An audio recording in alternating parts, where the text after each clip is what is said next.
Chess99 Academy, Level 1, Lesson 3. The rook looks like a castle tower. And like a castle, it dominates everything in its line of sight.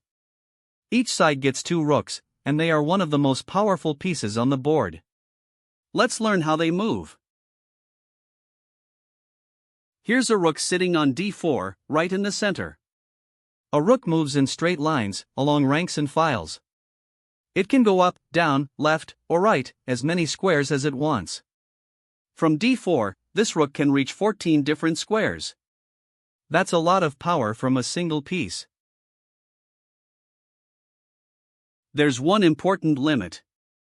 A rook cannot jump over other pieces. Look at this rook on a4 with a friendly pawn on d4.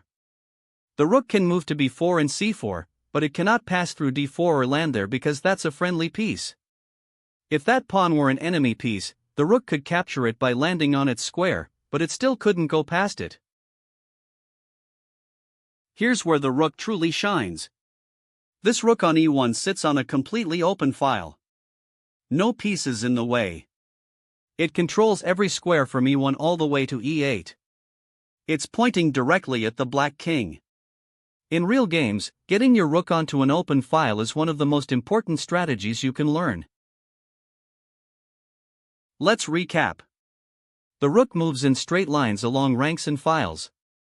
It can go any number of squares, but it cannot jump over other pieces.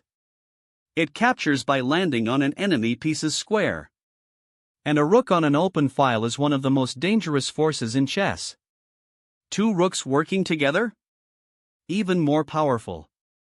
But that's a lesson for another day. So the rook moves in straight lines along ranks and files, any number of squares. It cannot jump over pieces, but it can capture enemy pieces by landing on their square. An open file is a rook's best friend. In the next lesson, we'll learn the bishop, master of the diagonals. See you there.